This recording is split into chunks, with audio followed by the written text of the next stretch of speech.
35,000 AIADMK lead எடுத்தது எப்படி வந்து இழுபறியில வரும்? நாகராஜை பொறுத்த வரைக்கும் ஒரு தனிநபர் சார்ந்துதான் அந்த ரிசல்ட்டை வந்து மாத்தி சொல்றாரு. பெரும்பான்மையான ஆட்களுக்காக தான் அவர் பேசுறாருங்கிறது உதாரணமா தெரியுதுங்க சார். இப்ப இதுவுமே ராஜகண்ணப்பனுக்காக தான் அவர் பேசியிருப்பாரு. அவர் சொன்ன சூட்சமத்துக்கான மொத்த இடமே இந்த இடம் தான் சார். அதிமுக போன முறை ஜெயிச்சா அப்படியே அதிமுக திருப்பி ஜெயிக்கும்னு சொல்றதுங்கிறது எந்த வகையில லாஜிக் ஒன்னா இருக்குன்னா இதெல்லாம் ஏன் வேறுபடுது? அப்பா தோத்துருக்காரு, இப்ப அப்பாவும் ஜெயிச்சிருக்காரு, இப்ப திருப்பி தோத்துருவாரு. அந்த மாவட்டத்துல அப்பட்டமா தெரியுது ஓபிஎஸோட பாயிண்ட் வந்து இன்னும் முடிவடையுது. ஆளுக்கு தகுந்த மாதிரி தான் அவர் சொல்றாரு. அடிப்படையா தனிப்பட்ட முறை, அப்புறம் அவரோட ஆசை, அப்புறம் வேற ஏதாவது இந்த மாதிரி இந்த அனலைஸை சொல்லிடக்கூடாதுங்கிறதுக்காக தான் அவர் வந்து பேசுறாரு. அங்குசம் பார்வையாளருக்கு வணக்கம். 2026 தேர்தல் கள நிலவரம் நிகழ்ச்சிக்கு உங்களை அன்போடு வரவேற்கிறோம். நம்மிடம் பேசுவதற்காக பேராசிரியர் நெடுஞ்செழியன் சார் வந்திருக்காரு. வாங்க அவரோட பேசுவோம். சார் வணக்கங்க சார். அங்குசம் நேயர்களுக்கு வணக்கம். தமிழ்நாடு சட்டமன்ற தேர்தல் களம் 2026 என்ற இந்த நிகழ்ச்சியில இன்னைக்கு வந்து நம்ம வந்து அங்குசம் நடத்திய கள நிலவரமும் சாணக்கியா நடத்திய வெற்றி கணிப்பு 2026 நிகழ்ச்சியையும் ஒப்பிட்டு நாம சொன்ன கள நிலவரமும் அவங்க சொன்ன வெற்றி கணிப்பு எந்த விதத்துல வேறுபடுது, அந்த வேறுபாடுக்கான காரணங்கள் என்ன அப்படிங்கிறத நம்ம இன்றைக்கு அலசி ஆராய இருக்கிறோம். சரிங்க சார். இன்றைக்கு வந்து நம்ம வந்து தெற்கு மண்டலத்தை பார்க்கிறோம். தெற்கு மண்டலம் அப்படிங்கிறது மதுரை, விருதுநகர், ராமநாதபுரம், தேனி, தென்காசி, திருநெல்வேலி, தூத்துக்குடி, கன்னியாகுமரி ஆகிய 8 மக்களவை தொகுதிகள். சரிங்க சார். அந்த மக்களவை தொகுதிகளில் அந்த வேறுபாடுகள் கள நிலவரத்திற்கும் சாணக்கியா நடத்திய வெற்றி கணிப்புக்கும் இடையே இருக்கக்கூடிய வேறுபாடுகளை மட்டும் இப்போ பார்க்க போகிறோம். முதல்ல வந்து நம்ம வந்து மதுரை மக்களவை தொகுதி பார்க்கிறோம். இந்த மதுரை மக்களவை தொகுதிக்கு உட்பட்ட சட்டமன்ற தொகுதிகளாக மேலூர், மதுரை கிழக்கு, மதுரை வடக்கு, மதுரை தெற்கு, மதுரை மத்திய தொகுதி, மதுரை மேற்கு ஆகிய 6 தொகுதிகள் இருக்குது. இதுல வந்து மதுரை வடக்குல வந்து நம்முடைய கள நிலவரம் வந்து இழுபறின்னு நம்ம சொல்லியிருக்கிறோம்.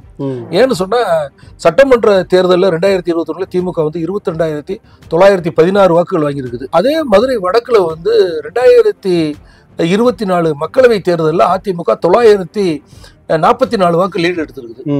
அது குறைந்த லீடு தான் எடுத்திருக்கு.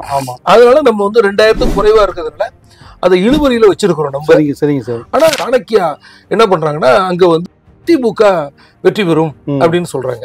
அதான் சார் அவங்க சொல்றதுக்கான காரணம் என்ன சார், 2021 வந்து கோ தளபதினு திமுக எய்தாப்ல வந்து பி சரவணன்ங்கிறவரு டாக்டர் சார், பிஜேபி சர்பான் சார். இப்ப பிஜேபில தான் இருக்கிறாரு சார் அவரு. இப்ப என்னன்னா இந்த பிஜேபி ஏடிஎம்கே கூட்டணியில இருக்கிறதுனாலங்க சார், இப்ப 2014 வருஷம் வந்து விவிகே ராஜன் செல்லப்பான்னு சொல்லி ஒருத்தர் முக்கியமான நபர். அப்ப முக்கியமான நபர் வந்து 2016 வந்து அவர் தான் ஜெயிச்சு எம்எல்ஏ இருக்காரு சார். அவரு காங்கிரஸ் போட்டிட்டு இருக்கு சார். அப்ப காங்கிரஸ் போட்டிட்டு செல்லப்பா ஜெயிக்கிறாரு அவரு. இந்த முறை வந்து அவருக்கு சீட்டு கிடைக்குமா கிடைக்காதாங்கிற ஒரு குழப்பம் இருக்குங்க சார். இப்ப அந்த ராஜன் செல்லப்பாவே திருப்பி நின்னா அவர் தான் ஜெயிக்க வாய்ப்பு இருக்கு அப்படிங்கிறதுக்கான ஒரு தனி நபருக்கான ஒரு விஷயமா தான் அவர் பேசுறாருங்கிறது நமக்கு தெரியுதுங்க சார். இந்த நாகராஜை பொறுத்த வரைக்கும் ஒரு தனிநபர் சார்ந்துதான் அந்த ரிசல்ட்டை வந்து மாத்தி சொல்றாரு. ஒரு தனிநபர் சார்ந்து வந்து நிறைய இடங்கள்ல வந்து மாற்ற முடியாது அப்படிங்கிறதுக்கான உதாரணம் தான் மக்கள் வாக்களித்ததன் அடிப்படையில் நம்ம சொல்லிட்டு இருக்கோம் சார். அந்த ராஜன் செல்லப்பா வந்து திரும்ப போட்டிக்கிட்டாருன்னா ஏற்கனவே ஜெயிச்சது வந்து காங்கிரஸ் எதிர்த்து ஜெயிச்சிருக்காரு. இந்த மாதிரி திமுக அங்க நிக்குது. இப்ப திமுகவும் அதிமுகவும் எதிர்த்து நின்று ஜெயிக்கிறப்ப அதோட சூழல் வேற மாதிரி இருக்கும். இன்னும் திமுக ஜெயிக்கிறதுக்கான வாய்ப்பு தான் அதிகமா இருக்கும்னு மதுரையை பொறுத்த வரைக்கும் நமக்கு தெரியுதுங்க சார். நமக்கு அடுத்து மதுரை மேற்கு பொறுத்த வரைக்கும் கள நிலவரத்துல வந்து 2026 வந்து அதிமுக வெற்றி பெறும்னு சொல்லியிருக்கிறோம். ஏன்னு சொன்னா அதிமுக வந்து சட்டமன்ற தேர்தலில் 9,121 வாக்குகள் வாங்கி வெற்றி பெற்றிருக்கிறாங்க. அதே போல வந்து 2024 மக்களவை தேர்தலில் மதுரை மேற்குல வந்து அதிமுக 7,467 வாக்குகள் வந்து லீடு எடுத்திருக்காங்க. ஆனதுனால வந்து அங்க அதிமுக தான் வெற்றி பெறும் என்ன அப்படின்னு நம்ம சொல்லியிருக்கோம். ஆனா சாணக்கியா என்ன சொல்றாங்கன்னா மதுரை மேற்குல வந்து இழுபறி ஏற்படும் அப்படின்னு சொல்றாங்க. ஏன் இந்த இழுபறி எப்படி வரும்? இல்ல அவர் அந்த இழுபறின்னு சொல்றதுக்கு என்னன்னா சார், இந்த ஏடிஎம்கே ஆட்கள் வந்து த்ரெட்டன் பண்ணி வச்சிருக்கிறதுக்கான அதான் ஆளுக்கு தகுந்த மாதிரி தான் அவர் இப்ப பாருங்க, போட்டியே இல்லாத ராஜன் செல்லப்பா வந்து அவர் வந்து வெற்றி பெறுவார் சொல்றாரு. இங்க தொடர்ந்து 3 முறை 2011, 2016, 2021 தொடர்ந்து வந்து செல்லூர் ராஜு தான் அங்க ஜெயிச்சிருக்காரு. தொடர்ந்து ஜெயிச்ச செல்லூர் ராஜுவை இழுபறியில கொண்டு போய் நிப்பாட்டாரு. அப்ப அதுக்கான அடிப்படை சான்று எதுவுமே இல்லைன்னு சொன்னாங்க. ஏற்கனவே தளபதி வந்து இந்த ஏரியா, அதாவது திமுக சார்பா போட்டிக்கிட்ட தளபதி வந்து இந்த ஏரியாவில் நின்று செல்லூர் ராஜுல தோத்து போய் தான் அவர் வந்து மதுரை கிழக்குக்கு மாறி போறாரு. இப்ப இங்க வந்து செல்லூர் ராஜு தொடர்ந்து நிக்க, அடுத்த முறை அவர் தான் சீட்டு கொடுப்பாங்க, அவர்தான் சீட்டு கேட்பாரு. இப்ப அப்படி இருக்கிறப்ப அவர் ஏற்கனவே எம்பி தேர்தலையும் அவருக்கான ஓட்டை வந்து இன்னும் தக்க வச்சிருக்காருன்னு அர்த்தம். அப்ப அவரோட ஸ்டாண்டை குறைக்கவே இல்லை. குறைக்காத இடத்த வந்து இப்ப செல்லூர் ராஜுக்காக வந்து இவர் செல்லூர் ராஜுக்கு நெகட்டிவா பேசுறாரு. நம்ம அதை அவர் ஒரு பயமுறுத்துறாரு. பயமுறுத்தி ஏதோ ஒரு ஆதாயத்துக்காக கூட அதை பேசிருக்கலாம் நம்ம சொல்றோம். மக்களோட வாக்கு தானே நம்ம பேசணும், நம்ம ஒரு தனிநபருக்காக பேசக்கூடாதுல்ல அப்படின்னு சொல்றாங்க. அடுத்து விருதுநகர் மக்களவை தொகுதி. விருதுநகர் மக்களவை தொகுதியில வந்து இருக்கக்கூடிய 6 தொகுதியில் வந்து திருப்பரங்குன்றம், திருமங்கலம், சாத்தூர், சிவகாசி, விருதுநகர், அருப்புக்கோட்டை அப்படிங்கிற 6 தொகுதிகள் இருக்குது. நம்முடைய கள நிலவரப்படி 2026 வந்து 6 தொகுதியிலுமே அதிமுக தான் வெற்றி பெறும் அப்படின்னு நம்ம சொல்லியிருக்கிறோம். ஏன்னு சொன்னா 2024 மக்களவை தேர்தலில் 6 தொகுதியிலுமே அதிமுக பாஜக கூட்டணி இணைந்த வாக்குகள் விகிதத்துல பாத்தீங்கன்னா அதிமுக கூட்டணியே வெற்றி பெறுவதற்கு வாய்ப்பு இருக்குது. அவங்க அதிகம் பெற்றிருக்கிறாங்க. அதன் அடிப்படையில வந்து 2026 வந்து 6 தொகுதியிலுமே அதிமுக வெற்றி பெறும்னு நம்ம சொல்லியிருக்கிறோம். ஆனா இவங்க சாணக்கிய என்ன சொல்றாங்கன்னா, விருதுநகர்லயும் அருப்புக்கோட்டையிலையும் இழுவரி அப்படின்னு சொல்றாரு. என்ன விஷயம்னு பாத்தீங்கன்னா, விருதுநகர்ல வந்து திமுக வந்து 21,699 வாக்குகள் வாங்கி வெற்றி பெற்றிருக்கிறாங்க சட்டமன்றத்துல. அதே விருதுநகர்ல 2024 மக்களவை தேர்தல்ல அதிமுக 21,877 வாக்குகள் வந்து லீடு எடுத்திருக்காங்க. இப்ப அது வந்து நம்ம அதிமுக ரொம்ப எளிமையா வெற்றி பெறும் நம்ம சொல்றோம் நம்ம. ஆனா சாணக்கியா என்ன சொல்லுதுன்னா அது இழுபறின்னு சொல்றாங்க. ஏன்னு நமக்கு தெரியல. அதான் சார், அங்க பிஜேபி தான் அந்த ARR சீனிவாசன் அப்படிங்கிறவர் ஜெயிச்சிருக்காரு. விருதுநகர் தானே சார் நீங்க சொல்றீங்க? ஆமா, விருதுநகர் தான் சார். அதான் சார் ARR சீனிவாசன் அப்படிங்கிறவர் தான் அங்க ஜெயிச்சிருக்காரு சார். தொடர்ந்து 2 முறை ஜெயிச்சிருக்காரு சார். அவரு பிஜேபி எதிர்த்து தான் கடைசியா ஜெயிச்சிருக்காரு சார். இப்ப இந்த முறை திருப்பியும் வந்து எம்பி தேர்தலில் வந்து அவங்களுக்கு தான் லீடு அதிகமா இருக்கிறதுனால நம்ம அந்த விஷயத்த சொல்றோம் சார் நம்ம. ஆனா அவர் என்ன, அவர் அதை வந்து அப்படியே மாத்தி சொல்றாரு. அதே போல அருப்புக்கோட்டையில பாத்தீங்கன்னா திமுக வந்து 39,034 வாக்குகள் வாங்கி சட்டமன்றத்தில் வெற்றி பெறாங்க. சரிங்க சார். 2024 மக்களவை தேர்தலில் அருப்புக்கோட்டையில அதிமுக 35,951 வாக்குகள் வந்து லீடு எடுத்திருக்காங்க. அதனால நம்ம என்ன கள நிலவரம் சொல்லியிருக்கோம்னா அதிமுக தான் வெற்றி பெறும் அப்படின்னு நம்ம சொல்றோம். ஆனா இவர் என்ன சொல்றாரு, இழுவரி ஏற்படும். அந்த KKS ராமச்சந்திரன் தான் நம்ம ஏற்கனவே மன்னிக்கவும் மந்திரியில நம்ம பேசியிருக்கிறோம். ஆமா ஆமா, ஏற்கனவே தொடர்ந்து ஜெயிச்சவரு ஒரு மந்திரியா இருந்தவருக்கான ஒரு ஓட்டே கிடையாது. இப்ப எம்பி தேர்தல வாங்கின ஓட்டு மந்திரியா இருந்தா 35,000 அதிமுக லீடு எடுக்கிற அளவுக்கு விட்டுருக்காருன்னா அவரோட ஒர்க்ல வந்து சந்தேகத்துக்குரியதா இருக்குதுன்னு தான் நம்ம நினைச்சுக்க முடியும். ஏன்னா ஒரு மந்திரியா இருக்கிறவரு கட்சிக்காக தான் வேலை செய்வாங்க. நீங்க என்னதான் நீங்க வந்து ஒரு எதிராளி வந்து இருந்தா கூட அவங்கள்ட்ட இருந்து ஓட்டை வாங்குறதுல தான் அவர் ஃபைட் பண்ணிருக்கணும்னு நம்ம சொல்றோம். அப்படி அவர் சீனியர் மோஸ்ட் ஆயிட்டாரு, வேற யாருக்காவது சீட்டு கொடுக்கலாங்கிற வரைக்கும் நம்ம பேசிருக்கிறோம் அந்த விஷயம். ஆனா திருப்பி அவருக்காக தான் அவர் பேசுறாருங்கிறது நமக்கு நல்லா தெரியும் சார். நமக்கு இதுல அவர் வெற்றி பெற்றுவாரு. இழுவரி அப்படின்னா எனக்கு என்னன்னா சார், 35,000 அதிமுக லீடு எடுத்தது எப்படி வந்து இழுவரியில வரும்? அதுதான் எனக்கு அவர் லாஜிக் என்ன சொல்லுவாருன்னா சார், எம்பி தேர்தலுக்கு வேற சட்டமன்றத்துக்கு தேவை மக்கள் வாக்களிப்பாங்கன்னு சொல்லுவாரு சார். பட் ஆனா அப்படிலாம் யாரும் மக்கள் வாக்களிக்கலைங்கிறது நமக்கு சமீபமான ஒரு 15 வருஷத்துக்குள்ள நடந்த 3 எம்பி தேர்தலை கனெக்ட் பண்ணாவே நமக்கு தெரியுதுங்க சார். நமக்கு மாநில கட்சி யாரை வந்து வலிமையா போக்கஸ் பண்றாங்களோ, மாநில கட்சி எங்க வலுவா இருக்குதோ அவங்களுக்குள்ளதான் சண்டை நடக்குதே ஒழிஞ்சு தேசிய கட்சி வந்து இங்க வந்து பெரிய ரோல் எடுக்கிறது நமக்கு தெரியும். பிஜேபி வந்து மத்திய அரசுல இருக்கிறதுனாலதான் இவ்வளவு வேகமா பண்றாங்களே ஒழிஞ்சு, ஆனா மத்திய அரசுல இல்லாம இருந்தாங்கன்னா அவங்களுக்கும் இதுக்கான ஸ்கோப்பே இல்லாம தான் போயிருந்திருக்கும் அப்படிங்கிறது யதார்த்தமான உண்மைங்க சார். அது இவரை பொறுத்த வரைக்கும் ஒரு தனிநபருக்காக பேசுறதுக்காக மட்டும்தான், இல்ல அதுல ஏதோ ஆதாயம் அடைகிறதுக்காக மட்டும்தான் அவர் வந்து இந்த மக்கள் வாக்களித்த ஓட்ட கூட மாத்தி மாத்தி பேசுறாருன்னு நமக்கு தெரியுதுங்க சார். அடுத்து ராமநாதபுரம் மக்களவை தொகுதி. சரிங்க சார். ராமநாதபுரம் மக்களவை தொகுதிக்கு உட்பட்ட 6 தொகுதிகள் வந்து அறந்தாங்கி, திருச்சுழி, பரமக்குடி, திருவாடனை, ராமநாதபுரம், முதுகுளத்தூர். சரிங்க சார். இப்ப நம்ம வந்து ஒரு கலைஞர்கள் சொல்லியிருக்கிறோம். அதே போல சாணக்கியா வந்து வெற்றி கணிப்பு சொல்லியிருக்கிறாங்க. அதுல வந்து பாத்தீங்கன்னா பரமக்குடியில வந்து திமுக வந்து சட்டமன்ற தேர்தலில் 13,285 வாக்குகள் வாங்கி வெற்றி பெற்று இருக்குது. சரிங்க சார். ஆனா 2024 மக்களவை தேர்தலில் பரமக்குடி சட்டமன்ற தொகுதியில அதிமுக 1,509 வந்து லீடு எடுத்திருக்கு. சரிங்க சார். அதிமுக. அதனால நம்ம வந்து இழுவரி வச்சிருக்கிறோம், இழுவரி தொகுதியாக நம்ம வச்சிருக்கிறோம். ஆனா சாணக்கிய என்ன சொல்றாங்கன்னா பரமக்குடியில் வந்து அதிமுக 2026 கைப்பற்றும்னு சொல்றாங்க. ஆனா அதிமுக தான் லீட் எடுத்திருக்குது, 1500 எடுத்திருக்குது. அப்புறம் அதுல ஒன்றும் பிரச்சனை இல்லைங்க சார். இல்ல நம்ம இழுவரின்னு சொல்றதுக்கான காரணமே என்னன்னா அதிமுக லீடு குறைந்த அளவில் எடுத்திருக்காங்க. இப்ப இந்த நான் இதுல சொல்ல வர விஷயம் என்னன்னா சார், தென் மாவட்டத்தை பொறுத்த வரைக்கும் ஓபிஎஸ் ஓட பாயிண்ட் வந்து இன்னும் முடிவடையலைங்க சார். அவரோட யார் எங்க போய் நிக்க, ஏன்னா இப்ப வந்து பிஜேபியோட தலைமை அவரை கூப்பிட்டு பேச்சுவார்த்தைக்குன்னு சொல்றாரு. இப்ப அந்த ஒரு நெருக்கடி தான் இவங்களுக்கு அதிமுக இருக்குங்கிறது. ஏன்னா ஒரு பலம் குறைந்திருக்கு அப்படின்னா இப்ப இந்த ஓபிஎஸ் ஓட பலத்தை கொஞ்சம் குறைந்திருக்கு. தென் மாவட்டங்களும் அவர் சார்ந்த சமூகத்துக்கான ஆட்கள் யாரும் ஓட்டு போட போறாங்க ஒரு பிரச்சனை இருக்குது. எப்படி பார்த்தாலும் இங்க அதிமுகவுக்கு சிக்கல் தான் ஏற்படுத்தும். இப்ப நம்ம வெற்றின்னு சொல்றோம், நம்ம அதை மக்கள் வாக்களித்தது அடிப்படையில் நம்ம சொல்றோம்.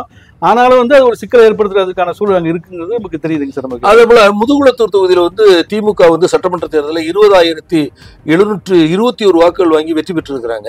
சரிங்க சார். 2024 மக்களவை தேர்தலில் முதுகுளத்தூர்ல அதிமுக 4,678 வாக்கு லீடு எடுத்திருக்குது. அதனால நம்ம தேர்தல் கள நிலவரத்துல வந்து அதிமுக வெற்றி பெறும் நம்ம சொல்லியிருக்கோம். சரிங்க சார். ஆனா இவர் என்ன சொல்றாருன்னா முதுகுளத்துல இல்ல 2026 வெற்றி கணிப்புல வந்து திமுக தான் வெற்றி பெறும். இப்ப இங்கேயுமே ஒரு விஷயம் இருக்குங்க சார், பெரும்பான்மையான ஆட்களுக்காக தான் அவர் பேசுறாருங்கிறது உதாரணமா தெரியுதுங்க சார். இப்ப நம்ம ஏற்கனவே வந்து மண்ணைக்கவும் மந்திரிகள் நம்ம வந்து ராஜகண்ணப்பன் நம்ம சேர்த்திருக்கோம். ஆமா, ராஜகண்ணப்பன் வந்து தொகுதி மாறி மாறி நிக்கிறாரு அப்படின்னு நம்ம சொல்லியிருக்கோம். ஓட்டு ரொம்ப குறைஞ்சு வாங்கியிருக்காரு நம்ம சொல்லியிருக்கோம். இப்ப இதுவுமே ராஜகண்ணப்பனுக்காக தான் அவர் பேசியிருப்பாரு அப்படிங்கிறது தெரியுதுங்க சார். நமக்கு வேற எந்த அடிப்படை, இப்ப நீங்க நம்ம சொல்றதுக்கான அடிப்படை காரணம் மக்கள் வாக்களித்த சொல்றோம். அதை நம்ம வச்சிருக்கல, உலகத்துல எல்லாருக்கும் தெரியுது. அதை பேசக்கூடாதுன்னு பேசிடக்கூடாதுன்னு நினைக்கிறாங்க அவங்க. மக்கள் வாக்களிச்சது அவ்வளவுதான் வாக்களிச்சிருக்காங்க. எம்பி தேர்தலில் அவர் வாக்கு வாங்கி கொடுக்கல, அவர் தனிப்பட்ட முறையில வாங்கினா அது சுயநலமான அரசியல் நம்மளும் சொல்றோம், அதை சொல்றோம். இப்ப இவருமே வந்து என்னன்னா இவர் அவருக்காக தான் அந்த விஷயத்த சொல்றாரு. அவர் இப்படி இருக்குங்கிற பேசுறதுக்கு யோசிச்சுக்கிட்டு ஜெயிக்கிறதுக்கு வாய்ப்பு இருக்கு அப்படின்னு சொல்றாரு. அவர் திமுக ஜெயிக்கிறதுக்கு வாய்ப்பு இல்லை, ராஜகண்ணப்பன் ஜெயிக்க வாய்ப்பு இருக்குன்னு அவர் சொல்லல, அதை மட்டும் தான் சொல்லல அவரு. சரிங்க சார், சொல்லுங்க சார். அடுத்து தேனி மக்களவை தொகுதி. இந்த தேனி மக்களவை தொகுதிக்கு உட்பட்ட 6 சட்டமன்ற தொகுதி வந்து சோழவந்தான், உசிலம்பட்டி, ஆண்டிப்பட்டி, பெரியகுளம், போடிநாயக்கனூர், கம்பம். சரிங்க சார். இதுல வந்து நம்முடைய அங்குசம் கள நிலவரம் என்ன சொல்லுதுன்னா 6லையுமே வந்து திமுக கூட்டணி மகத்தான வெற்றி பெறும் அப்படின்னு நம்ம சொல்லியிருக்கோம். சரிங்க சார். ஏன்னு சொன்னா 2024 மக்களவை தேர்தலில் இந்த 6 சட்டமன்ற தொகுதியிலுமே வந்து திமுக வந்து லீடு எடுத்திருக்கு, திமுக கூட்டணி லீடு எடுத்து. சரிங்க சார், சரிங்க சார். அதனால அங்க வெற்றி பெறும்னு சொல்றோம். ஆனா இவங்க சாணக்கிய என்ன சொல்றாங்கன்னு சொன்னா சோழவந்தான்ல வந்து அதிமுக வெற்றி பெறும் அப்படின்னு சொல்றாங்க. பாத்தீங்கன்னு சொன்னா சோழவந்தான்ல வந்து திமுக வந்து சட்டமன்றத்துல 17,405 வாக்குகள் வாங்கி வெற்றி பெறுறாங்க. 2024 மக்களவை தேர்தலில் திமுக கூட்டணி சோழவந்தான் தொகுதியில 27,373 வாக்குகள் வாங்கியிருக்கிறாங்க திமுக கூட்டணி. அப்ப எப்படி அங்க அதிமுக வெற்றி பெறும்? இப்ப இந்த 2021 திமுக ஜெயிச்சிருக்கு சார். ஆமா. 2016 அதிமுக கி மாணிக்கம் ஜெயிச்சிருக்காரு. 2011 MV கருப்பையா அப்படிங்கிறது ஜெயிச்சிருக்காரு சார். ஒரு அதிமுக ஃபேவரா இருக்கிற தொகுதி அது. சரி, அதன் அடிப்படையில தான் அவர் சொல்லியிருக்கிறதுக்கான குறைஞ்சபட்ச நியாயம் இருக்கும்னு நான் நினைக்கிறேன். அது தொடர்ந்து 2 முறை எம்எல்ஏ இருந்ததுனால இந்த முறை திமுக வந்துருச்சு, அடுத்த முறை அதிமுக வரதுக்கு வாய்ப்பு இருக்கு அப்படிங்கிறத தாண்டி வேற எதுவுமே கிடையாது. இன்னொன்னு இந்த ஓபிஎஸோட சேர்க்கை எங்க போக போகுதுங்கிற ஒரு தள்ளாட்டம் இருக்குது. இப்ப தள்ளாட்டம் இருக்கிறதே வந்து ஒரு மைனஸ் தான் அவங்களுக்கு. ஒரு பிளஸ் ஆகிறதுக்கான 100% வாய்ப்பு இல்லை. நீங்க ஓபிஎஸ் அதிமுக இருந்தாருன்னா கொஞ்சம் ஓட்டு கிடைக்கும். அவர் இருக்காரா இல்லையான்னு ஒரு சந்தேகம் இருந்தா அந்த ஓட்டுமே கொஞ்சம் சிக்கலா தான் இருக்கும். அப்ப இது வந்து நெகட்டிவா தான் அதிமுக இருக்க வேண்டிய தொகுதியை அவர் அதிமுக பாசிட்டிவ்னு சொல்றாரு. அவர் வேற பாத்தீங்கன்னா உசிலம்பட்டியில வந்து பாத்தீங்கன்னா அது காலகாலமா வந்து அதிமுகவுக்கு உரிய தொகுதி தான் உசிலம்பட்டியும். அங்க வந்து அதிமுக வந்து சட்டமன்ற தேர்தலில் 7,477 வாக்குகள் வாங்கி வெற்றி பெறாங்க. ஐயப்பன் ஜெயிச்சிருக்காரு சார். ஆமா, 2024 மக்களவை தேர்தலில் உசிலம்பட்டி தொகுதியில திமுக கூட்டணி 44,134 வாக்குகள் வாங்கியிருக்காங்க. அது என்னன்னா சார், இந்த ஐயப்பனை எதிர்த்து ஃபார்வர்ட் பிளாக் கட்சி விபி கதிரவன்கிறவர் தான் அது வந்து கூட்டணி கட்சி நின்றுக்கிறாங்க. அப்ப அங்க சரியான ஒரு அங்க கூட்டணி கட்சி நிக்கிறப்ப அங்க சமுதாய ஓட்டு தான் அங்க வந்து ஒரு இடத்த நிர்ணயம் பண்ணிருக்காது. அதிமுகவுக்கான ஓட்டா தான் இருந்திருக்குது. அதுல ஒன்றும் மாற்றம் இருக்க வாய்ப்பு இல்லைன்னு எனக்கு தெரியுது. எம்பி தேர்தலில் தான் ஒரு பெரிய சேஞ்சஸ் அங்க நடந்திருக்குது. இப்ப அந்த சேஞ்சஸ்ல வந்து திமுக அங்க வந்து அதிக ஓட்டு வாங்கியிருக்கு. அதே ஓட்டு நம்ம வாங்குறதுக்கு வாய்ப்பு இருக்கு. அதுக்கான வேலையை பார்க்க முயற்சி பண்ணுவாங்கன்னு நம்ம சொல்றோங்க. அங்க அடிப்படையா எங்கேயுமே இல்லாத ஒரு முகாந்திரமே இல்லாம, அதாவது உசிலம்பட்டி அதிமுகவுக்கு ஃபேவரான தொகுதி அப்படிங்கிற 19 புரிதலோட தான் அவர் வந்து அணுகிருக்கிறாரு. நம்ம வந்து 44,134 வாக்கு வாங்கி அதிமுகவுக்கு எதிராக மக்கள் சட்டமன்றத்திலேயே அது எதிரொலிக்க, அதுவும் அது உதயசூரியன் தான் போட்டுருவாங்க. ஃபார்வர்ட் பிளாக்கு சின்ன வந்து உதயசூரியன் தான் அங்க வந்து நின்று அந்த இப்ப எம்பி தேர்தலில் வந்து அவங்க திமுக சார்பில் நின்றுப்பாங்க சார். ஆமா ஆமா, இவர் தான் தங்கத்தமிழ்ச்செல்வன் தான். அப்ப திமுக உதயசூரியன் சின்னத்துல போட்டதை ஜெயிக்கிறதுல என்ன பிரச்சனை இருக்கு அவங்களுக்கு? அதே போல வந்து பாத்தீங்கன்னு சொன்னா போடிநாயக்கனூர்ல வந்து திமுக கூட்டணி வெற்றி பெறும்னு சொல்லி இருக்கிறோம். ஏன்னா அதிமுக வந்து 11,021 வாக்குகள் வாங்கி வெற்றி பெற்று இருக்காங்க. மக்களவை தேர்தலில் திமுக கூட்டணி 12,000 வாக்குகள் வாங்கி லீடு எடுத்திருக்கிறாங்க. ஆனா சாணக்கியா என்ன சொல்றாங்கன்னா போடிநாயக்கனூர் வந்து இழுவரி அப்படின்றாங்க. என்ன இங்க எப்படி இழுவரி? இல்ல, அவர் சொன்ன சூட்சமத்துக்கான மொத்த இடமே இந்த இடம் தான் சார். ஏன் என்ன சொல்றேன்னா சார், ஓபிஎஸ் ஆமா ஓபிஎஸ் வந்து தொடர்ந்து 3 முறை அங்க ஜெயிச்சிருக்காரு சார். 2011, 2016, 2021. 2021 அவர் ஜெயிச்ச நபர் வந்து தங்கத்தமிழ்ச்செல்வன் சார். இப்ப தங்கத்தமிழ்ச்செல்வன் தான் அவர் ஜெயிக்கிறாரு. அவரு இப்ப அது ஜெயிக்கிறதே வந்து ஓட்டு எண்ணிக்கை வந்து ரொம்ப குறைவா தான் இருக்குதுங்கிற ஒரு பாயிண்ட் இருந்தாங்க. ஆனா நம்ம இப்ப வந்து ஓபிஎஸ் எங்க இருக்காருங்கிற பிரச்சனை இருக்கு சார். இப்ப சட்டமன்ற தேர்தல் எம்பி தேர்தலில் வந்து திமுக ஆதரவா தான் ஓட்டு விழுந்துருக்குதாங்க. இப்ப சட்டசபை வந்து யார் பக்கம் போகுதுங்கிற ஒரு குழப்பம் இருந்துகிட்டே இருக்குது. ஆனாலும் திமுக பாசிட்டிவா இருக்குது. இப்ப ஓபிஎஸ் வந்து திமுக பக்கம் போனாருன்னா இன்னும் பலம் தான் மைனஸ் ஆகிறதுக்கு வாய்ப்பு. சரி, அதுவே ஓபிஎஸ் விஜய் பக்கம் போனாலுமே திமுக அங்க பலம் தான். ஏற்கனவே நிர்ணயிக்கப்பட்ட வெற்றி அங்க இருக்குதாங்க. அப்ப இதான் இந்த அனலைஸை சொல்லிடக்கூடாதுங்கிறதுக்காக தான் அவர் வந்து பேசுறாருங்கிறது. நம்ம வெற்றின்னு சொல்லிட்டு அது ஒரு பெரிய சிக்கலா போயிருங்கிறதுக்காக. இது பாத்தீங்கன்னா கம்பத்துல வந்து பாத்தீங்கன்னா தொடர்ந்து திமுக தான் வெற்றி பெற்று இருக்குது. ஆமா ஆமா. ஆனா இங்க என்ன சொல்றாருன்னா நம்ம வந்து என்ன சொல்றோம், கம்பம் வந்து திமுக 2026 வெற்றி பெறும்னு அங்குசத்துல சொல்றோம் நம்ம. சரிங்க சார். ஆனா ஏன்னு சொன்னோம்னா திமுக வந்து சட்டமன்றத்தில் 42,413 வாக்குகள் வாங்கி அந்த தொகுதியை வெற்றி பெற்று இருக்குது. மக்களவை தேர்தலில் 2024 மக்களவை தேர்தலில் கம்பம் தொகுதியில திமுக 25,793 வாக்குகள் வாங்கி இருக்குது. அதனால திமுக வெற்றி பெறும் சொல்றோம். ஆனா சாணக்கியாவில் என்ன சொல்றாங்கன்னா இது வந்து இழுவரி அப்படின்றாங்க. கம்பம் ராமகிருஷ்ணன் போன முறை வந்து அதிமுக சார்பா வந்து சையது கான் அப்படின்னு ஒரு வேட்பாளர் ஜெயிக்கிறாரு சார். இதுக்கு முந்தின முறை STK ஜக்கையன் அப்படிங்கிறவர் அங்க ஜெயிக்கிறாரு சார். அதுக்கு முன்னாடி ராமகிருஷ்ணன் அதிமுக சார்பா நீங்க திமுகவுக்கான ஃபேவரான தொகுதியா தான் இது இருக்குதுங்கிறது நமக்கு தெரியுது. நிலவரம் அப்படிதான் சொல்லுது.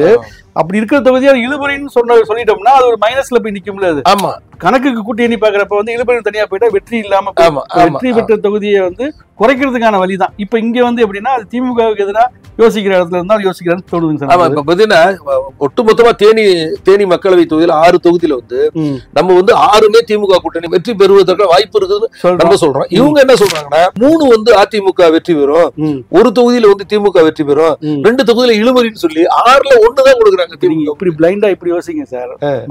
மற்ற அதாவது நாடாளுமன்ற தேர்தலில் 6 தொகுதியிலுமே வந்து திமுக ஜெயிக்கிறதுக்கான வாய்ப்பு இருக்கு அப்படிங்கிறது வந்து மக்கள் வாக்களித்தது நமக்கு தெரியும். அப்போ ஓபிஎஸ் வந்து அதிமுக பக்கம் இருந்தார். அப்படிதானே சார்? அப்படி இருக்கிறப்பவே வந்து திமுக ஃபேவரா தான் இருக்குது. இப்ப ஓபிஎஸ் எங்கிட்டு போனாலுமே இது வந்து இன்னும் கூடுதலா குறையறதுக்கான வாய்ப்பு இல்லைங்கிறது நமக்கு தெரியுது. ஏன்னா பாமகவும் என்ன கதைன்னு தெரியல, தேமுதிக கதையும் என்னன்னு தெரியல நமக்கு. நம்ம வெறுமனே வந்து பிஜேபி அதிமுகங்கிற கூட்டணியை வச்சு சொல்றோம். அதான் இவங்களையும் சேர்த்து தான் சொல்றோம். நம்ம டிடிவி என்ன சொல்றாருன்னா ஓபிஎஸ் உள்ளார வரணும்னு ஒரு நிபந்தனை வைக்கிறாரு அவரு. இப்ப அதுவுமே சிக்கலா தான் நிக்குது. ஆமா, இப்ப இவ்வளவு சிக்கல் அதிமுக பக்கம் இருக்குது. ஆனா பிஜேபி வந்து வலுவா இருக்கிற மாதிரியான ஒரு இமேஜை கிரியேட் பண்றதுக்கு இந்த பாருங்க தென் மாவட்டத்துல அப்பட்டமா தெரியுது மெகராஜோட முகம் என்ன அப்படிங்கிறது நமக்கு தெரியுது நமக்கு. சார், அடுத்து தென்காசி தொகுதி மக்களவை வந்து 6 சட்டமன்ற தொகுதிகள் ராஜபாளையம், ஸ்ரீவில்லிபுத்தூர், சங்கரன் கோவில், வாசுதேவநல்லூர், கடையநல்லூர், தென்காசி. இந்த 6 தொகுதிகள்ல வந்து ஸ்ரீவில்லிபுத்தூர்ல வந்து திமுக வெற்றி பெறும் நம்ம சொல்றோம். நம்ம ஸ்ரீவில்லிபுத்தூர்ல ஏன் நம்ம சொல்லியிருக்கோம்னா அதிமுக சட்டமன்ற தேர்தலில் 12,738 வாக்குகள் வாங்கியிருக்குது. ஆனா மக்களவை தேர்தலில் திமுக வந்து 2,214 ஓட்டு வாங்கியிருக்குது. அதனால திமுக ஒரு குறைந்த வாக்குல லீட் எடுத்து வெற்றி பெறும்னு நம்ம சொல்லியிருக்கோம். ஆனா இவர் என்ன சொல்றோம், அதிமுக தான் வெற்றி பெறும் அப்படின்னு சொல்றாரு. என்னன்னா சார், இப்ப நீங்க அதை ஸ்ரீவில்லிபுத்தூரை பொறுத்த வரைக்கும் அவர் சொந்த ஊர் இருக்கு. யாருக்கு? பாண்டிங்க. ஆமாங்க சார், அப்படி சொந்த ஊர் அது கிடையாது, வளர்ந்த ஊர்னு வச்சுக்கோங்க சார். இப்ப அந்த ஊரை பொறுத்த வரைக்கும் அதிமுக தொடர்ந்து ஜெயிச்சிருக்கு சார். 2016 வந்து சந்திரபிரியான்னு ஒருத்தர் ஜெயிச்சிருக்காங்க. 2021 வந்து மான்ராஜ் அப்படிங்கிற ஜெயிச்சிருக்காங்க. அதுக்கு முன்னாடி 2006 வந்து இந்திய பொதுவுடைமை கட்சி ஜெயிச்சிருக்காங்க, 2 முறை அவங்க தான் தொடர்ந்து ஜெயிச்சிருக்காங்க. அப்ப இது வந்து ஒரு சேஞ்சஸ்க்கான உட்பட்ட இடம் தான் நம்ம தெரிஞ்சுக்க முடியுது நமக்கு. இப்ப காங்கிரஸ் எதிர்த்து தான் அதுவும் ஜெயிச்சிருக்காங்க. போன முறை அந்த சட்டசபையில் அதிமுக ஜெயிச்சது காங்கிரஸ் விட்டு கொடுத்த இல்ல, தோற்று போன இடங்கள் தான் அது. அப்ப நீங்க வந்து எம்பி தேர்தல அவங்க ஒர்க் பண்ணி அந்த இடத்த வந்து சரி பண்ண முயற்சி பண்ணிருக்காங்கன்னு நமக்கு தெரியுது. நமக்கு இழுபறின்னு கூட சொல்லிருக்கலாம். சரி சரி, அவர் வெற்றின்னு சொல்றாரு, வெற்றின்னு சொல்றாரு. எதை இழுபறின்னு சொல்லணுமோ அதை வந்து தோக்குறவனுக்கு வந்து வெற்றின்னு காமிக்கிறதும், எது வெற்றின்னு சொல்றோமோ அதை ஜெயிக்கிறவனுக்கு தோல்வியா காமிக்கிற மாதிரியான ஒரு சூழலை தான் உருவாக்குறாரு. அதே போல கடையநல்லூர்ல வந்து நம்ம தேர்தல் கள நிலவரத்துல வந்து திமுக வெற்றி பெறும் சொல்லியிருக்கோம். ஏன்னு சொன்னா அதிமுக வந்து சட்டமன்ற தேர்தலில் 24,349 வாக்குகள் வாங்கி வெற்றி பெற்று இருக்கிறாங்க. அதே 2024 மக்களவை தேர்தலில் கடையநல்லூர் தொகுதியில திமுக கூட்டணி மக்களவை தேர்தலில் 5,410 வாக்குகள் கூடுதலா வாங்கி இருக்கிறாங்க. அதனால திமுக வெற்றி பெறுவதற்கு வாய்ப்பு இருக்குன்னு நம்ம சொல்றோம். ஆனா இவர் என்ன சொல்றாருன்னா, இல்ல அதிமுக தான் வெற்றி பெறும் மறுபடியும். என்னன்னா இங்க போன சட்டசபை தேர்தலில் அவங்க ஜெயிச்சிருக்காங்க அப்படிங்கிற ஒரு காரணத்தை தவிர வேற எதுவுமே இல்ல. ஏன்னா நீங்க இப்ப அங்க போன தடவை நின்னது கூட அங்க வந்து இந்தியன் முஸ்லீம் லீக் கட்சி தான், யூனியன் முஸ்லீம் தான் நின்று இருக்காங்க. அவங்க இதுக்கு முந்தின முறை அவங்க நின்று ஜெயிச்சிருக்காங்க. அவங்க ஆமா, அத கணக்குல எடுத்துக்கணும். ஜெயிக்காதவங்களை பத்தி நம்ம சொல்ல, ஜெயிச்சிருக்காங்க. சட்டமன்றத்துக்கு அப்புறம் நடந்த தேர்தல்ல அவங்க திமுக திருப்பி அந்த லீடு எடுத்திருக்காங்க. அப்ப இது வந்து இழுபறியான தொகுதியில கூட அவர் வைக்கலாம். அவர் மனநிலைக்காக சொல்றாங்க, சரி இது வந்து இழுபறியான தொகுதியில வச்சுக்கலாம் அப்படிங்கிற சொல்ல தோணல இருக்கு. ஆனா அது வந்து ஒட்டுமொத்தமா பாத்தீங்கன்னா தென்காசியில வந்து சாணக்கியாவுடைய கணிப்பு, வெற்றி கணிப்புல வந்து 6லயுமே வந்து அதிமுக கூட்டணி வெற்றி பெறும் அப்படின்னு சொல்லியிருக்காரு. நம்ம என்ன சொல்லியிருக்கோம்னா, ஸ்ரீவில்லிபுத்தூர்லயும் கடையநல்லூர்லயும் திமுக வெற்றி பெறும், 4ல வந்து அதிமுக வெற்றி பெறும் நம்ம சொல்லியிருக்கோம். அப்ப நம்ம சொன்னதுல ஏதோ ஒரு லாஜிக் இருக்குது அப்படிங்கிறது தான் இதுல ஒரு அடிப்படை ஆதாரத்தோட மக்களுக்கு புரியும் சார். அடுத்து வந்து திருநெல்வேலி மக்களவை தொகுதி. இந்த மக்களவை தொகுதிக்கு உட்பட்ட 6 சட்டமன்ற தொகுதிகள் ஆலங்குளம், திருநெல்வேலி, அம்பாசமுத்திரம், பாளையங்கோட்டை, நாங்குநேரி, ராதாபுரம். இந்த 6 தொகுதிகள். இங்க வந்து பாத்தீங்கன்னா நம்ம வந்து ஆலங்குளத்துல வந்து திமுக வெற்றி பெறும் நம்ம சொல்லி இருக்கிறோம். ஏன்னு சொன்னா சட்டமன்ற தேர்தல் அதிமுக 3,539 வாக்குகள் வாங்கி வெற்றி பெற்று இருக்கிறாங்க. 2024 மக்களவை தேர்தலில் ஆலங்குளம் சட்டமன்ற தொகுதியில திமுக கூட்டணி 5,719 வாக்குகள் வந்து லீடு எடுத்திருக்கிறாங்க. அதனால இங்க திமுக வெற்றி பெறுவதற்கு வாய்ப்பு இருக்குன்னு சொல்றோம். ஆனா சாணக்கியா என்ன சொல்லுதுன்னா, இல்ல 2026 இழுபறி அப்படின்றாங்க. PH பாண்டியன், மனோஜ் பாண்டியன், மனோஜ் பாண்டியனோட PH பாண்டியனோட பையன் இருக்காரு. மனோஜ் பாண்டியன் வந்து அங்க நின்று ஜெயிச்சிருக்காரு சார் போன முறை அதிமுக. அதுக்கு முன்னாடி வந்து பூங்கோதை ஆல்ரெடி இப்ப நின்று தோத்து போனது வந்து பூங்கோதை ஆளுநர் தோத்து போயிருக்காங்க. அந்த யாருக்கு அந்த மனோஜ் பாண்டியனுக்கு எதிர்த்து இப்ப ஒரு திமுக இருந்து தோத்து போன ஒரு தொகுதியை வந்து மிஸ் பண்ண ட்ரை பண்ண மாட்டாங்களா? ஏன்னா முந்தைய வரலாறு இருக்கு. அவங்க எம்எல்ஏ இருந்து ஜெயிச்சிருக்காங்க. அவங்களுக்கான ஒரு பாரம்பரியமான ஒரு விஷயம் அந்த தொகுதியில் இருக்குதுன்னு தெரியுது. இப்ப இதை பாருங்க, அப்பட்டமா தானே ஒரு மறுத்து சொல்றாரு. அதாவது அதிமுக போன முறை ஜெயிச்சா அப்படியே அதிமுக திருப்பி ஜெயிக்கும்னு சொல்றதுங்கிறது எந்த வகையில லாஜிக்கா இருக்கும்? அடுத்து பாருங்க, திருநெல்வேலியில வந்து நம்ம தேர்தல் கள நிலவரப்படி திமுக வெற்றி பெறும்னு சொல்லியிருக்கிறோம். வந்து காரணம் என்னன்னா, சட்டமன்ற தேர்தலில் அதிமுக கூட்டணி 23,107 வாக்குகள் வாங்கி இருக்கிறாங்க. யார்? நம்ம நயினார் நாகேந்திரன். 2024 மக்களவை தேர்தலில் திமுக கூட்டணி திருநெல்வேலி தொகுதியில 5,972 வாக்குகள் வாங்கி இருக்காங்க. அதனால திமுக கூட்டணி வெற்றி பெறுவதற்கு வாய்ப்பு இருக்குதுன்னு கள நிலவரத்தை நம்ம சொல்றோம். ஆனா சாணக்கியா என்ன சொல்லுதுன்னா, திருநெல்வேலியில 2026 அதிமுக தான் வெற்றி பெறும் அப்படின்னு சொல்றாங்க. சொல்றாரு. ஆமா, ஏன்னா இப்ப சார் அந்த தொகுதியுமே நீங்க பாத்தீங்கன்னா போன முறை பிஜேபி, அதுக்கு முந்தின வரை இப்ப நின்று தோத்து போன லட்சுமணன் எம்எல்ஏ இருந்திருக்கிறார் சார். அதுக்கு முன்னாடி திருப்பி ஜெயிச்சிருக்கிறாரு. அப்ப தோற்று ஜெயித்த வரலாறு மாறி மாறிதான் இருக்குது. இந்த இதை வந்து இழுபறி தொகுதியில கூட வைக்கலாம். ஒருவேளை மாற்று தொகுதி நீங்க கணக்கு பண்ணி அப்படி கூட வச்சுக்கலாம். அதுக்கு அவங்களுக்கு மனநிலை கிடையாது, அந்த இடம் கிடையாது. தலைவர் ஜெயிப்பாரு, எப்படி ஜெயிப்பாரு, எப்படி ஜெயிப்பாரு அப்படிங்கிறதுக்காக தான் இது சொல்றது. அடுத்து அம்பாசமுத்திரத்துல பாத்தீங்கன்னா நம்ம வந்து 2026 கள நிலவரத்துல திமுக கூட்டணி வெற்றி பெறும் சொல்றோம். காரணம் என்ன சொல்லியிருக்கோம்னா, அதிமுக வந்து சட்டமன்ற தேர்தலில் 16,915 வாக்குகள் வாங்கி வெற்றி பெற்று இருக்குது. 2024 மக்களவை தேர்தலில் அம்பாசமுத்திரத்தில் திமுக கூட்டணி 8,900 வாக்குகள் கூடுதலா பெற்று இருக்குது. அதனால திமுக கூட்டணி வெற்றி பெறும்னு சொல்றோம். ஆனா இங்க சாணக்கியாவில் என்ன சொல்றாங்கன்னா, இல்ல அதிமுக தான் மறுபடியும் வெற்றி பெறும் அப்படின்னு சொல்றாங்க. என்ன காரணம்? இந்த இசைக்கு சுப்பையான்னு ஒருத்தர், அவரு வந்து 2011 எம்எல்ஏ இருந்திருக்காரு, 2021 எம்எல்ஏ இருந்திருக்காரு. நடுவுல ஒரு தடவை வந்து வேற ஒரு அதிமுக. அப்ப தொடர்ந்து 3 முறை வந்து அதிமுக அங்க ஜெயிச்சிருக்கு அப்படிங்கிறதுக்கான ஒற்றை காரணம் தான் அது இருக்கும், வேற எந்த காரணமும் இருக்கிறதுக்கு வாய்ப்பு இல்லை நினைக்கிறோம். ஆனா இந்த ஆவுடையப்பனும் வந்து ஜெயிச்சவர் தான். ஆமா, சபாநாயகர், அதாவது 1996 ஜெயிச்சு சபாநாயகரா இருந்தவர் சார் அவரு. இப்ப தொடர்ந்து அவருக்கு தான் வாய்ப்பு, அதாவது 1 2 3 4 5 கிட்டத்தட்ட 25 வருஷமா தொடர்ந்து நின்று தோத்து போயிட்டு இருக்காரு இந்த ஆவுடையப்பனுங்கிறவரு. அவருக்கு ஏன்னா ஒரு கட்சி சீனியர் மோஸ்ட், அவருக்கான சான்ஸ் கொடுத்துட்டே இருக்காங்க அவருக்கு. பட் ஏதோ ஒரு அரசியல்ல அங்க வந்து சிக்கல் நடந்துட்டே இருக்குது. ஓகே, இது வந்து அப்படியே இருந்தா கூட எம்பி தேர்தலில் ஓட்டு அதிகமா வாங்கியிருக்காங்கிற அடிப்படையில் நம்ம சொல்றோம். நம்ம அதை ஒன்னும் அதுல ஒன்னும் வேற ஒன்னும் அடிப்படைக்கான அங்க இல்லங்க. இந்த ஒரு தொகுதி வந்து அதிமுக தொடர்ந்து ஜெயிப்பாங்கிற ஒற்றை காரணத்துக்காக தான் அவர் சொல்றாருங்கிறது நமக்கு தெரியுது. அதே போல வந்து ராதாபுரம் தொகுதியில வந்து கள நிலவரப்படி திமுக வெற்றி பெறும்னு சொல்லியிருக்கோம். ஏன்னு சொன்னா அங்க திமுக வந்து 5925 வாக்குகள் வந்து லீடு எடுத்து வெற்றி பெற்றிருக்காங்க. அதே போல 2024 மக்களவை தேர்தலில் ராதாபுரத்துல திமுக கூட்டணி 3601 வாக்குகள் கூடுதல் வாங்கினதுனால அங்க திமுக கூட்டணி வெற்றி பெறும் நம்ம சொல்றோம். ஆனா சாணக்கியா என்ன சொல்லுதுன்னா ராதாபுரத்துல அதிமுக தான் வெற்றி பெறும் அப்படின்னு சொல்றாரு. 2014 80 தான் ஜெயிச்சிருக்காரு, அப்பாவும் அப்ப தோத்துருக்காரு, இப்ப அப்பாவும் ஜெயிச்சிருக்காரு, இப்ப திருப்பி தோத்துருவாரு அப்படிங்கிற ஒரு லாஜிக் தான் சார். ஒரு முறை வந்து அப்பாவு வந்து சுயேட்சையாவே ஜெயிச்சிருக்காரு காங்கிரஸ். ஆமா ஆமா ஆமா, அங்க வந்து அவர் வந்து இண்டிவிஜுவல் கெப்பாசிட்டி இருக்கிற நாட்டுல அண்மை காலத்துல ஒரு மனிதர் இருக்கிறது அது அப்பாவுக்கு மட்டும்தான். அப்படி ஒருத்தர் இருக்கிறவரை இவர் வந்து இப்ப லாஜிக் படி போனதை ஜெயிச்சா தோப்பாங்க, இந்த மாதிரி திருப்பி தோப்பாங்க அப்படிங்கிற மாதிரி சொல்றாரு. அடுத்த தொகுதி வந்து தூத்துக்குடி மக்களவை தொகுதி. இந்த தூத்துக்குடி மக்களவை தொகுதிக்கு உட்பட்ட சட்டமன்ற தொகுதிகள் விளாத்திக்குளம், தூத்துக்குடி, திருச்செந்தூர், ஸ்ரீவைகுண்டம், ஒட்டப்பிடாரம், கோவில்பட்டி. இந்த 6 தொகுதிகள். இந்த 6 தொகுதிகள்ல வந்து விளாத்திக்குளத்துல வந்து நம்ம வந்து அங்குசம் நடத்திய தேர்தல் களத்தில் திமுக வெற்றி பெறும் சொல்லியிருக்கிறோம்.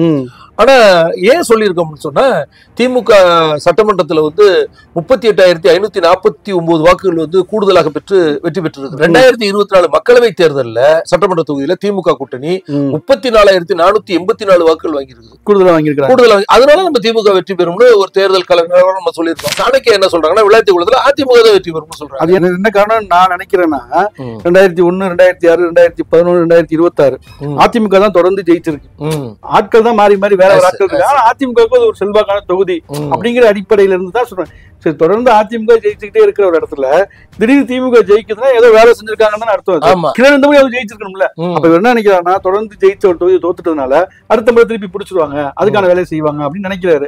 அதுக்குதான் இங்க ஆட்களே இல்லைன்னு நம்ம சொல்றோம். அந்த கட்டமைப்பு இல்லாதனாலதான் இந்த தோல்வியே இருக்குன்னு நம்ம சொல்றோம். நம்ம அதை அடுத்து பாத்தீங்கன்னா கோவில்பட்டி. கோவில்பட்டியில வந்து நம்ம வந்து திமுக 2026 தேர்தல் கலைஞர் திமுக வெற்றி பெறும் சொல்லியிருக்கோம்.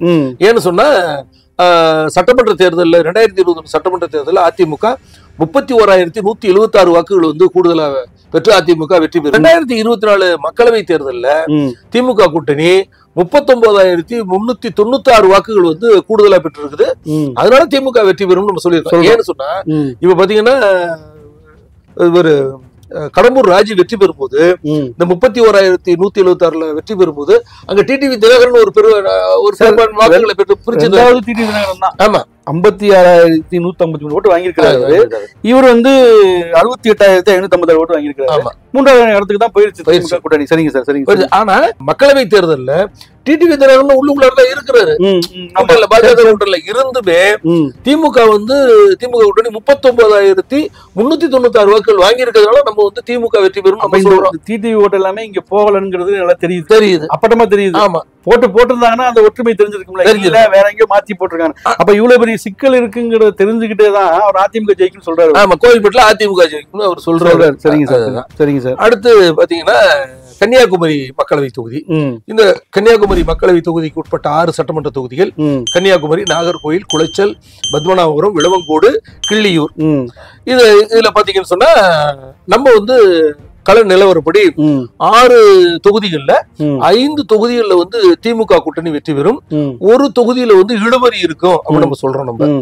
ஆனா சாணக்கியா என்ன சொல்றாங்கன்னா கன்னியாகுமரி தொகுதியில வந்து நம்ம வந்து திமுக கூட்டணி வெற்றி பெறும் சொல்லியிருக்கோம். ஏன்னு சொன்னா அதிமுக சட்டமன்ற தேர்தலில் 16,213 வாக்குகள் வந்து கூடுதல் பெற்று அந்த தொகுதியை வந்து அதிமுக வெற்றி பெறுது. ஆனா 2024 மக்களவை தேர்தலில் கன்னியாகுமரி தொகுதியில் திமுக கூட்டணி 764 வாக்குகள் வந்து கூடுதலா பெற்றிருக்குது.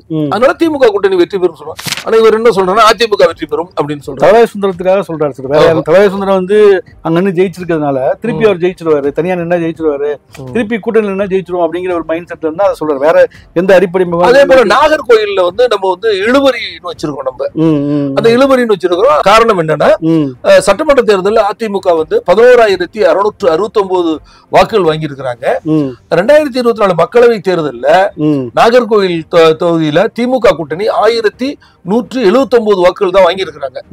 ஆனா திமுக தான் லீடு எடுத்திருக்கிறாங்க. அதனால நம்ம வந்து இழுவரின்னு வச்சிருக்கிறோம். ஆனா சாணக்கியால என்ன சொல்றாங்கன்னா நாகர்கோவில் வந்து அதிமுக தான் ஜெயிக்கும். அதான் பிஜேபி நின்ன தொகுதி சார். காந்தி ஜெயிச்சது, எம்ஆர் காந்தி ஜெயிச்ச தொகுதி. காலில் செருப்பு கூட போடாம. ஆமா, போன முறையும் அவர் வந்து சுரேஷ் ராஜனை எதிர்த்து தோத்து போயிருக்கிறாரு. இந்த முறை ஜெயிச்சிருக்கிறாரு. அப்ப பிஜேபி இருந்ததுனால அவரோட பார்வை கொஞ்சம் மாறி இருக்குன்னு நம்ம சொல்ல முடியும் சார். சரிங்க சார். அப்புறம் மற்றபடி பாத்தீங்கன்னா இந்த 4 தொகுதியுமே வந்து திமுக கூட்டணி வெற்றி பெறும் சொல்லியிருக்காரு. நாமும் 4 தொகுதி வெற்றி பெறுறாரு. அப்ப நமக்கு என்னன்னு சொன்னா அவரும் 4 தொகுதி வெற்றி பெறும் சொல்றாரு. குளைச்சல், பத்மநாபபுரம், விளவங்கோடு, கிள்ளியூர் 4மே கள நிலவரத்துல நம்மளும் சொல்றோம், அங்குசம் சொல்லுது திமுக கூட்டணி வெற்றி பெறும் சொல்றாரு. சாணக்கியாவும் திமுக கூட்டணி வெற்றி பெறுது அப்படின்னு சொல்ல இந்த லாஜிக் ஒன்னா இருக்கணும்னா இதெல்லாம் ஏன் வேறுபடுதுங்கிறது அதுதான் நான் சொல்றேன் சார். அடிப்படையா தனிப்பட்ட முறை, அப்புறம் அவரோட ஆசை, அப்புறம் வேற ஏதாவது இந்த மாதிரி இப்ப திமுக இவ்வளவு ஜெயிச்சிச்சு நம்மளே சொல்லிட்டா நமக்கு ரெகுலர் வாசகம் நம்மள நம்ப மாட்டான்ல. இப்படிதான் மாறக்கூடாதுன்னு சொல்றேன் சார். நான் வந்து எல்லாத்துக்கும் சரியா பேசுறேன்னு சொல்றவரு இந்த லாஜிக்கையும் பேசியிருந்தா சரியா இருந்திருக்கும் சொல்லி இது இப்படி பேசுறாங்கிறத நம்ம சொல்றதுக்காக நம்ம இதை சொல்றோங்கிறது தான் நமக்கு. கடைசியில பாத்தீங்கன்னா ஒரு சம்மரைஸ் பண்ணி பார்த்தோம்னா தெற்கு மண்டலத்துல வந்து அங்குசம் கணிப்பு என்ன சொல்றா, இந்த தெற்கு மண்டலத்துல 48 தொகுதிகள் இருக்குது. அதுல வந்து திமுக 33 தொகுதிகளையும் அதிமுக 13 தொகுதிகளையும் வெற்றி பெறும். இழுபறி 2 தொகுதிகள் தான் இருக்கும் நம்ம சொல்றோம். ஆனா சாணக்கியாவோட வெற்றி கணிப்புல என்ன சொல்றாங்கன்னா திமுக 19 தொகுதியில வெற்றி பெறும், அதிமுக 23 தொகுதியில வெற்றி பெறும், இழுபறி 6 அப்படின்னு அவர் கணக்கு சொல்றாரு. அதான் எங்கெல்லாம் சீட்டை கொஞ்சம் குறைக்க முடியுமோ குறைச்சு அரிட்படி தான் சார். இந்த சர்வே இருக்கிறவங்க என்ன பண்ணுவாங்கன்னா மக்களை பார்க்க மாட்டாங்க. அவங்க நினைச்சுக்குவாங்க ஒரு எண்ணிக்கை வரணும்னா எதெல்லாம் எடுத்தா சரியா இருக்குமோ அப்படின்னு இப்படி உட்காந்து கணக்கு போட்டு இப்ப நீங்க இதுக்குதான் நீங்க சொல்ல இந்த ரகசியத்தை நான் சொல்ல மாட்டேன் அப்படின்னு. இது ஒரு ரகசியம் கிடையாது, வேற ஒண்ணும் கிடையாது. அவருக்கான ரகசியம் பதிவான வாக்குகளின் விவரம் எல்லாமே வந்து வெப்சைட்ல இருக்கு. அப்படி இருக்கிற போது அவர் சொல்றதா இருந்தா இது மாதிரி வாக்கு அதிகமா வாங்கி இருக்கிறாங்க, ஆனா இது எம்எல்ஏ வந்து சீனியர் மோஸ்ட் அப்படி இருக்கிறாரு, நான் அதனாலதான் இப்படி சொல்றேன் அப்படின்னு சொல்லியிருக்கலாம். காரணத்தை சொல்லியிருந்தா அவர் திமுக ஜெயிப்பாங்கன்னு சொல்லியிருக்கணும்ல. சில இடத்துல அவருக்கு பிடிக்காத அதிமுக மந்திரி ஜெயிப்பாருன்னு சொல்லணும்ல. இப்ப நீங்க மதுரையிலேயே பாருங்களேன், செல்லூர் ராஜ் வந்து செல்லூர் ராஜ் தொடர்ந்து ஜெயிச்சிட்டு இருக்கிறாரு, ஆனா அவர் தோத்துருவாரு. இவர் வந்து ராஜன் செல்லப்பா வந்து தோத்துருக்கிறாரு, ஆனா அவர் ஜெயிச்சிருவாரு. இப்படிதான் அவரோட அதாவது ஆளுக்கு தகுந்த மாதிரி தான் அவர் சொல்றாருங்கிறது தான் நம்ம சொல்லணுங்கிறதுக்காக தான் நம்ம இந்த விஷயத்தையே பண்றோம். அடுத்த மண்டலத்தை நம்ம பார்ப்போம் சார். சரிங்க சார். மீண்டும் இன்னொரு தேர்தல் கள நிலவரத்தை சந்திப்போம். நன்றி, வணக்கம்.